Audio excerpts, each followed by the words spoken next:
Excellent. Let's do this today. I'm really excited to look back at this mock test number 2 and give some feedback because I did see a lot of performance. I saw a lot of really big amounts of growth in many different departments. So we want to share that. We want to look at that, reflect on it. I'm not going to show the webcam today. That way we can see the full screen. We can kind of get everything, but let's go ahead and take a look at this quickly.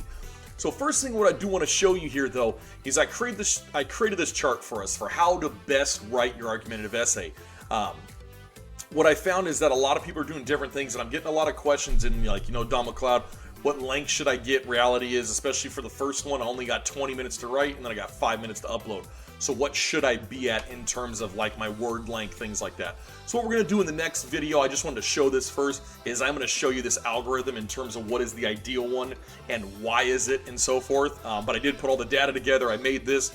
You know me and data, I love it, but I think data shows you everything in life. So just know there is an algorithm that I'm going to help you with in terms of the ideal amount of words you should write and how and so forth. But let's go back and look at mock 2. So again, this one looked at executive orders and being a controversial tool and how it's used public policy. So you were basically supposed to write an argument analyzing whether or not president's use of it creates power imbalances in our system. Great question if you think about it. You can really go different ways, especially when you throw in the framers there, what they wanted to avoid and so forth. Here we go with it. So this was one response here that we saw. So, look, word usage wise, 336 words, pretty, very, very good, right? That's pretty lengthy. That's good in that one. Score of 3. So look, I'm not saying no to it. I think the reasoning, though, if we look at the positive, is first the blue category here. Reasoning is top level here. Totally, right? They definitely explain themselves, and there's a lot of good, reasonable arguments they're making in there in that one. Evidence is missing, so that's why I got a 0, and that's a big plummet here that we won't want to see on that one. Claim thesis was made very eloquent. I mean, it stated it initially, and then it ended with it, so that's a good sense in that one. There was no response to alternative perspective in that, so that was why it lacked on that one. But for me, it was a lack of evidence specifically that really got it, so this would have been a lower score at that point, even though 336 words was a lot to write. In terms of red up here, red was just something I wanted to draw our attention to. So, for example, president, a lot of power into his hands. We got to be very careful writing that because remember, although we've only had male presidents, it's not something that says just based on sex alone. So we want to try to avoid those things because it does show that you don't have a complete mastery of it because there's nothing in the presidential role that says that person has to be a he. Okay, so we want to change that to they in there. And then at the end, it's best for the power to be equal in order to rule the country in a better way. This one totally could have been used for a response to alternative perspective here, and you could have changed that to where you analyzed a different country, made evidence in that point and put there. But so that's what this one's missing here is there's no evidence. Reasoning is top level, but you see here, just because you write a lot doesn't mean it will always get the best, so forth. Moving on to the next one here. It's 299 words, so this was the least amount, but the score here was a 5 out of 6, so not the worst. Claim thesis 1, evidence was a 3, reasoning was 0 or 1, there wasn't as much, and they did respond to an alternative perspective, so very good in that one. What we do find here when we look at the color scheme, so compared to the last one, we see less reasoning. We do see a lot of exam evidence in that one.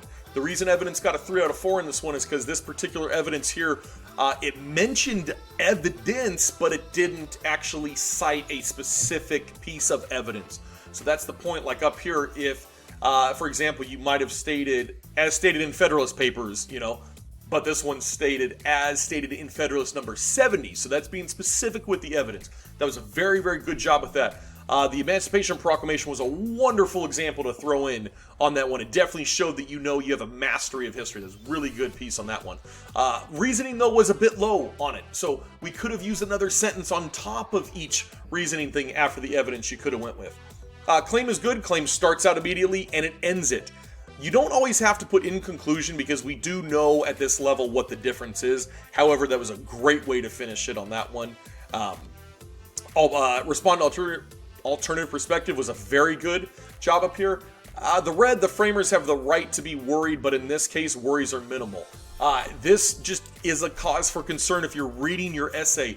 It shows the reader or the person scoring you that you don't have a mastery of writing because you're saying the framers, and we know those are back in the late 1700s, have the right to be worried So that's more of a present tense statement, not a past tense. It would be the framers had the right to be worried, not have the right. Have the right is present tense, had the right is past tense, and that shows that the framers are past tense. So I would be very careful grammatically and sentence structure wise that it does really, make a difference in that one, even though it's one little small word at that point. So at this point, like I said down here, original thought is lacking a bit, so we do need to see that reasoning add more to your structure argument. The response does have a lot of points. It's very clear on that one, but there is a point when a lot of points could be a little too confusing. So maybe you have too many points. Just maybe if you would kind of structure your outline, maybe stick to that 1 more minute of outline planning, you probably would have got a 7 or 8 on this one without even a hands down. You would have got a score of 4 or 5 with no problem on it. Moving on to this, we got 2 top-level responses that I thought were really, really good, especially reading them as a reader. I was very impressed with on this.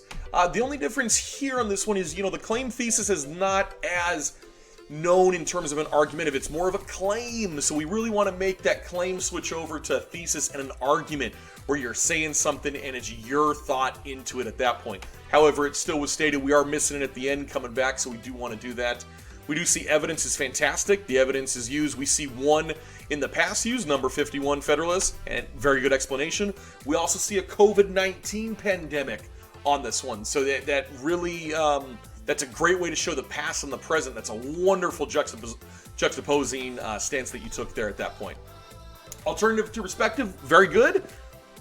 Probably the biggest I've seen. Outstanding. Reasoning was a bit low again. Rule of thumb is once you do a piece of evidence, you should probably have at least 2 sentences minimum of reasoning to follow after, so you really elaborate yourself and you allow yourself to grow in that one. Very, very good article, or good response, sorry. You had a great sequence. Evidence was paired with rationale. Just again, make sure you restate your argument, your thesis, and make sure you're bold with it, okay? People don't want to be safe. They want to see you take a challenge, and I guarantee you, as someone who reads AP essays, we do give priority a bit more at times to people that are bold with it and explain it versus playing it safe. Not always, but typically that is the case with it. So yeah, this would have been a 6 or 7 score, probably more of a 6 or 7, sorry. This would have been a really, really good response. And again, 320 words wasn't crazy amount, but it definitely broke it apart, showed it correctly at that point. The last one here is the top level response, 487 words. This is one of the more lengthy ones. But very good structure and original thought. We just need to pair actual evidence where we need to. So let's go look at it. The claim thesis was very well done, +1 on that one. So we can see at this point, even at the end, given the fact that absolute power corrupts absolutely, brilliant statement. I mean, people are reading that and being like, whoa, my mind was blown reading that. And that was a very simple, profound way of looking at it. Smart. I would always, on your claim thesis, finish up with an empowering statement that makes it the reader kind of see things full circle going back through it. So we see the structure is good there. We don't see a response to alternative perspectives, so it's not the end of the world. It is only 1 point, but it is something we do want to go. So maybe one of these rationales could have been switched to that. What we do like here is that the evidence is very correct. So we see old evidence, Federalist number 70, Federalist number 51, and COVID. We see that in that one and that one. The reason why I put a 3 out of 3, 4 maybe on this one is on the executive order. Again, we really want to give a specific executive order number. Okay, we don't want to just say things as evidence. We want to be specific. That's why it's evidence. Reasoning, I thought, was flawless on it because it was a response to each evidence. You notice the flow of it. Evidence comes out, then there's a response to it in terms of your own thought. Love that, absolutely. This is a great structure. I would definitely take that away. You could tell this person had a lot to say. They knew what they were talking about, and it comes across there. My only knock on this one is the red one here. Though it is a democracy, remember, we did talk about this. It's not just a democracy, right? It's a representative democracy. It's some other type of democracy. It's not just a democracy. So you have to be very careful with how you do it, because this would have been a great one to put.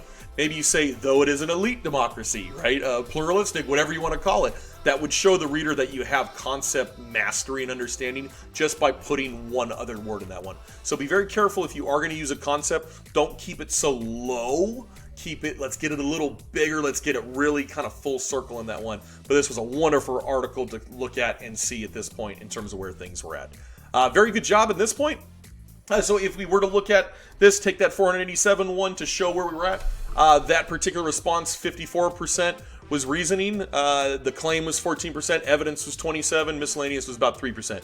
So it is a rule of thumb. Most of your argument should be around reasoning, so at least 50% of what you write should be there. So I thought that was a very, very good structure, and clearly this shows the data looks at it there. Later we will show in terms of what each word was broken down to, and if we look at minutes estimate that it took to write this is about at the 12-minute mark, and that's a very, very good stance. That means 8 minutes of your time you were using for evidence creation, exploring, and we'll go into that later, but just know this stat was a very, very good stat to take away from it. So very good job on that one, yeah. So like I said, this response would have got a green area here. The 487 falls into this category. Would have been a minimum score of 4 or 5 without even really going too much into depth, but then as we go into depth here, we can kind of see that I can definitely see claims for this being a 5 for sure. That's it. Right now, that's the evidence stuff. So again, let's make sure when we go through this and we look at it, we're really looking at the different structures. We're looking at those color standards and seeing like how you want the flow to be, right? It's not bad if we did a bad thing. We want to learn from it here. We want to see. So play around with these 4, look at them, see how you can improve your stuff so that way you can be the best possible person when it comes to the test on May 11th. I look forward to mock test number 3, your final one this Friday, May 8th. We're good to go. Good luck with it, guys. And again, 30 minutes a day, #train for 5, and you will be good, I promise you.